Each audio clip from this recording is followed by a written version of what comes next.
Welcome, everybody. This is the virtual LEED ceremony for NEMA Chicago.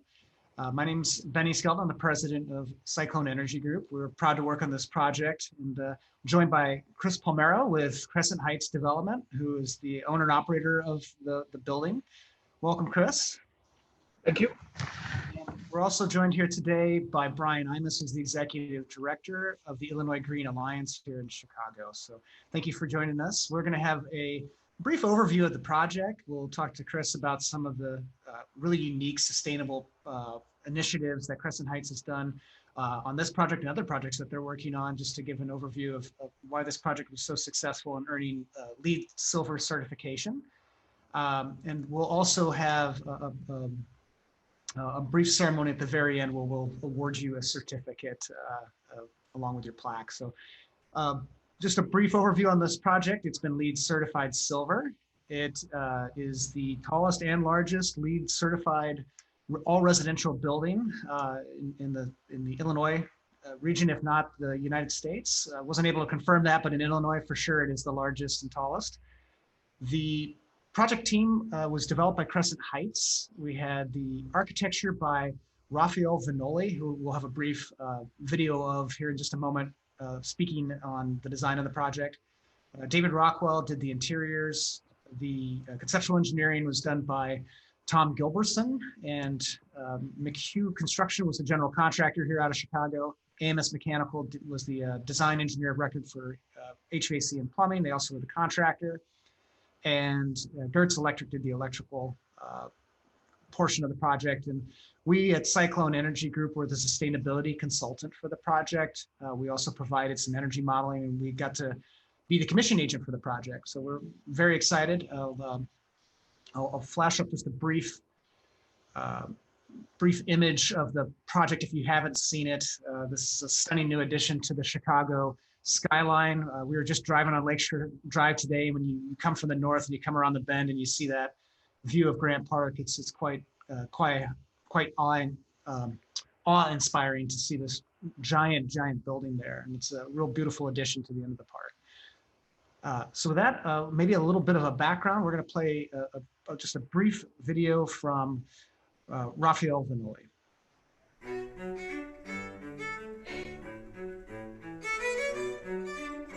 Building in Chicago is such a responsibility for any architect that has a sense of the history of American architecture. Chicago is the birthplace of American architecture. It has a tradition of quality and forward-looking proposals. And also, urbanistically, the sort of presence of gigantic neoclassical gestures. As you come into the park from downtown, you have the sense that there are two masses at either end, which are at the scale of that distance, which is, a mile and a half or so. So it's a pretty fundamental component of framing the park, which I think is the most impressive of all public spaces in Chicago and many other parts in the country. Buildings are by far much more than just economic equations that are there to contribute to the city, to make a contribution to the community. Crescent Heights is one of these very rare developers that have super high design quality and functionally very responsive to each community and to each market. It's a fun group to work with.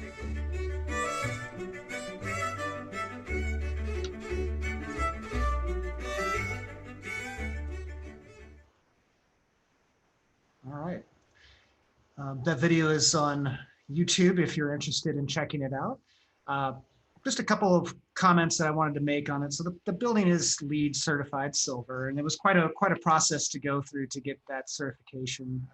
The USGBC and the LEED program are very rigorous documentation throughout the project, both the design and construction. So we had to work very closely with the design team and the architects, the engineers, to collect the information and ensure that the project got built with all the things to satisfy the documentation. But I found Crescent Heights to be extraordinarily unique as a high-end developer of these multifamily residential buildings, and that they really already did most everything, if not more than the LEED standard already required so it was very easy to work with them. And as far as getting things built into the project, we didn't have to ask the questions. It was already there. And in some cases, they were already going above and beyond.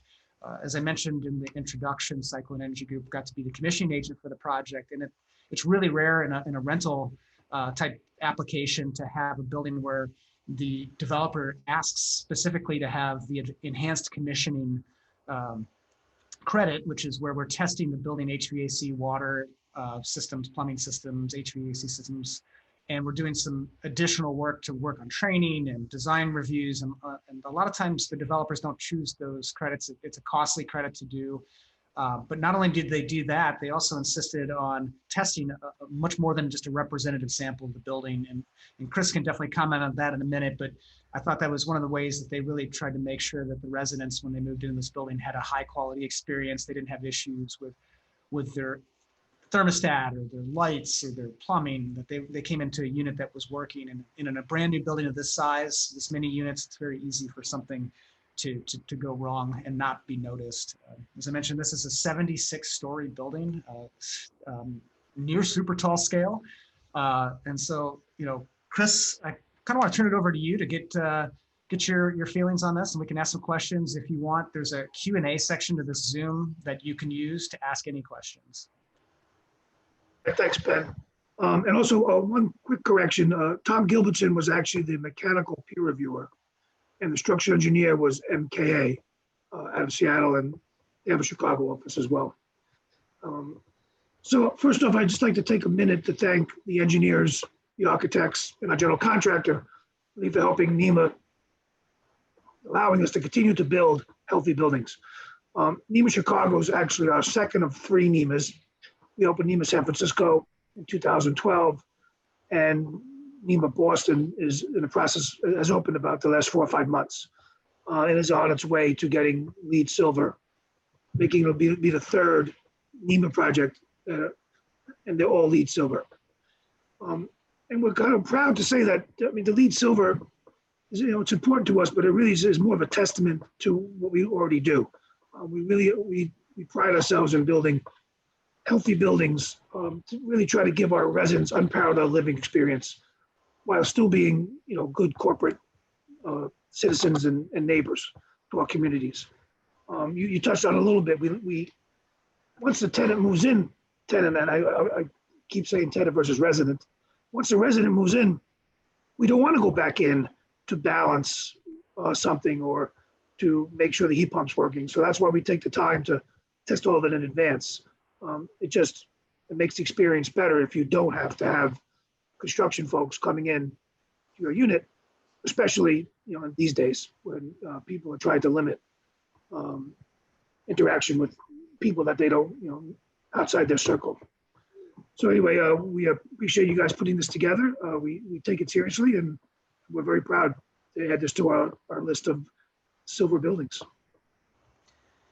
Chris, maybe you could comment on some of the things that you do when it comes to the individual residential unit, as far as the air quality, being a concern now in the COVID world.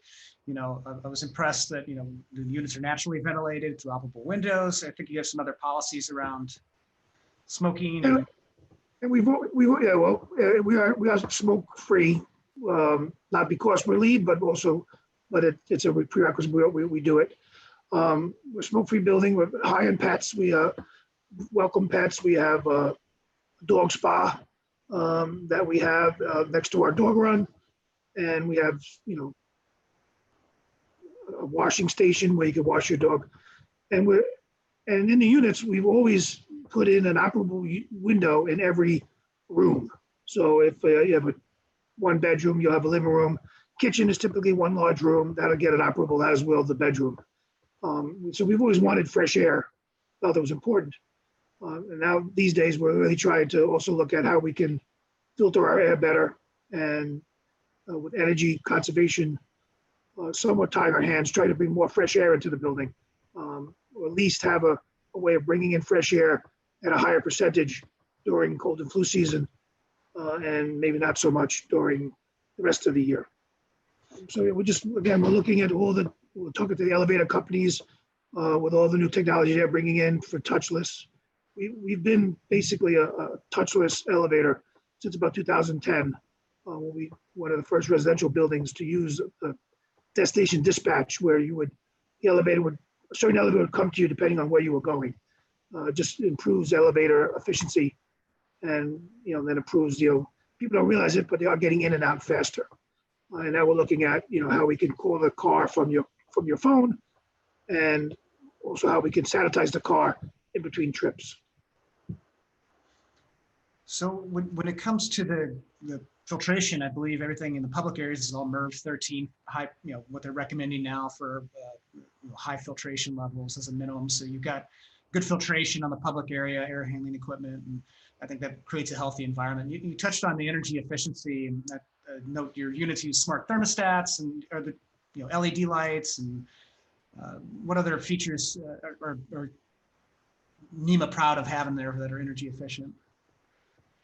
Well, I mean, I think, gas cooking is very popular with us, but that seems to be getting a bad rap these days, and we're pushing away from fossil fuels into more renewable, even though electricity for years used to be the worst thing to use. So we're looking at, actually in Florida, trying to do an all-electric building with no gas and no fossil fuels. We'll have diesel in our emergency generator, but other than that, everything will be electric. We'll even generate our hot water with a heat pump technology that doesn't require, again, fossil fuel. So we're constantly looking to see what we can do to just make less of a footprint and also make our building a little special. And quite frankly, we like to brag in our marketing about it, which helps us, I think, stand out. So I think one of the other things that struck out to me during the design of this, the building features some great green roofs. It's got several different plateaus of the building that aren't significant footprint, but they have almost complete coverage with green roofs. One of the other things that the LEED touched on as well is materials and sourcing of materials. Can you talk a little bit about local sourcing of materials on this project in particular?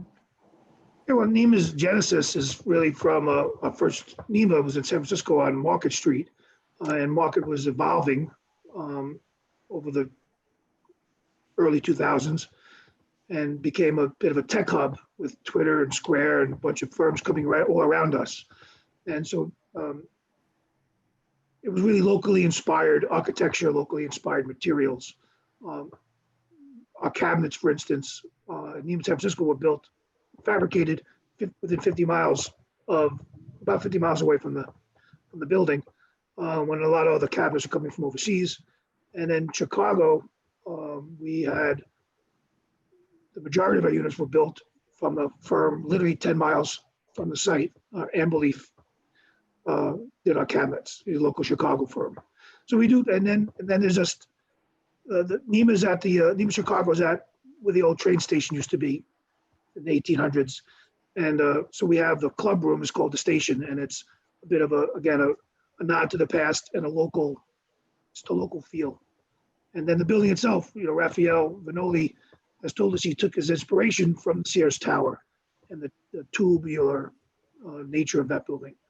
So there's NEMA San Francisco has a stone from the hills of San Francisco of California, and redwood and wood, and NEMA Boston is in the seaport, has a bit of a nautical theme.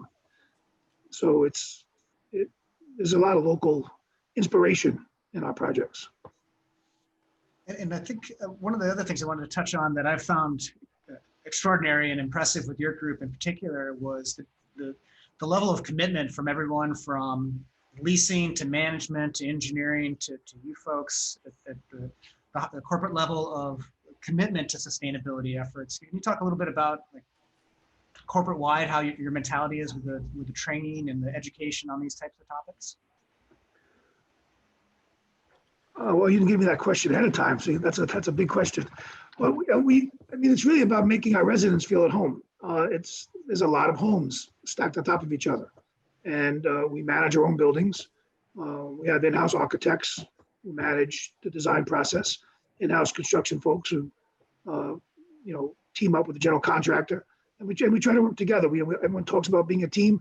Chicago was one of our, NEMA San Francisco and NEMA Chicago were two of our better collaborative efforts with the general contractor.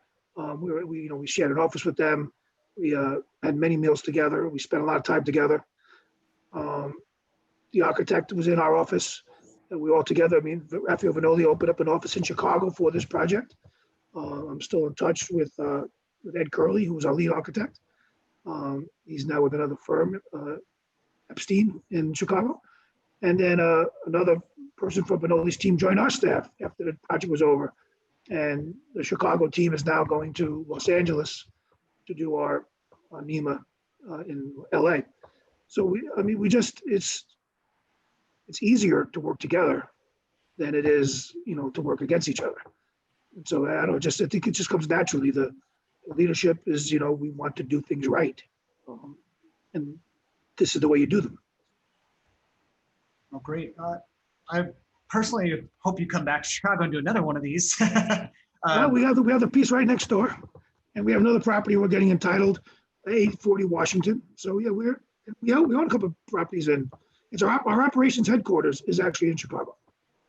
So yeah, we plan on coming back. That's great. And personally, I've really enjoyed working with you and working with your team. And it is rare in this industry to find a group of people that have a lot of fun working together. And I think in this project, we definitely had a lot of fun working together. It's good. And McHugh gets a testament for that, because when the contractor gets a little stressed, sometimes they act in a non-collaborative manner. And we had many stress points on building a high rise, but I think they did a good job and as did the architect as well, to work together to resolve things and not point fingers at each other. It was a pleasure, actually. I agree. Anything else you want to cover?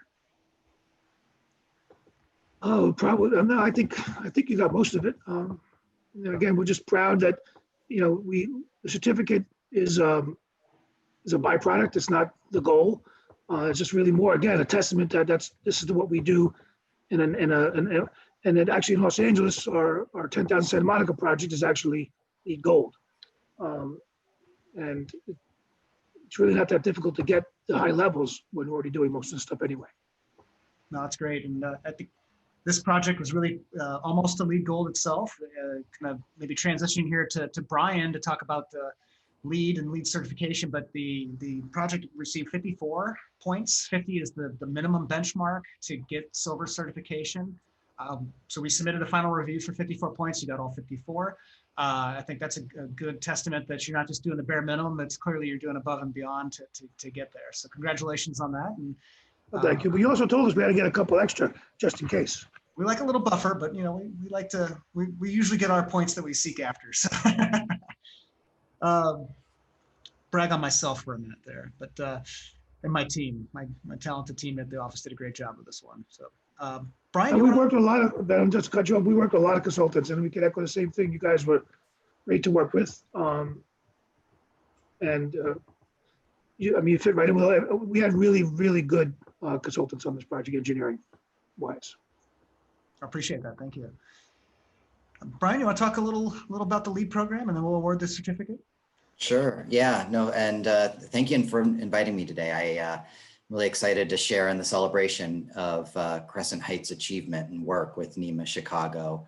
Not only making an amazing statement on our skyline here in Chicago, but also just standing out as a leader in environmental stewardship. It's impressive. Again, I'm Brian Imus. I'm the executive director with the Illinois Green Alliance, and I'm here representing the U.S. Green Building Council. Illinois Green Alliance is the local community for USGBC. We're a membership-driven nonprofit, and our members are passionate professionals working to create healthy, high-performing buildings and communities through the LEED Green Building Program. Since its launch more than 2 decades ago, LEED has redefined the way we think about the places where we live, work, and learn, enhancing the built environment for generations to come. LEED is used in all 50 states. It's in more than 180 countries and territories. And but here in Illinois, LEED really has a special place because of the outsized commitment that so many green building professionals have for LEED. Illinois has led the nation for more than a decade in advancing green buildings. I love to brag about this stuff. We've ranked #1 4 out of the last 7 years for the most LEED square footage certified per capita, more than in any other state. Last year, there was over 49 million square feet of space certified. And it's really a testament to the green building professionals here who are committed to using LEED certification as a way to ensure that all Chicagoans are benefiting from building design and technology that makes our communities healthier, better places to live. And NEMA Chicago, as the largest all residential LEED building in the state, it's not just building on that tradition here in Illinois, but it's really taking Illinois to the next level, which I think is really, really exciting to see that type of commitment. By earning LEED certification, NEMA Chicago is just demonstrating a strong commitment to the health, the comfort, the well-being of the residents, but also to the larger community here in Illinois, which is really important.